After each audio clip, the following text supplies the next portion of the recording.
મિત્રો સેલેરિયાનું કામ આપણે કરેલું છે. જો કુલિંગ જો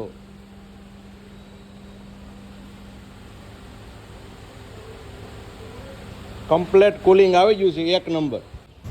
તો ભાઈ આ ગાડીની અંદર આપણે એસીની કુલિંગ કોઈ લીક થઈ ગયેલી છે, જોઈ શકો છો તમે. એસીની કુલિંગ ખોલવા માટે આ બધું આપણે ખોલેલું છે.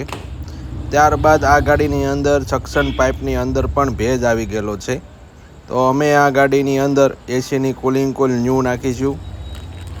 ત્યારબાદ સક્શન પાઇપ પણ ન્યૂ નાખીશું અને બધી વસ્તુ ઓરિજિનલ જેન્યુન મારુતિ.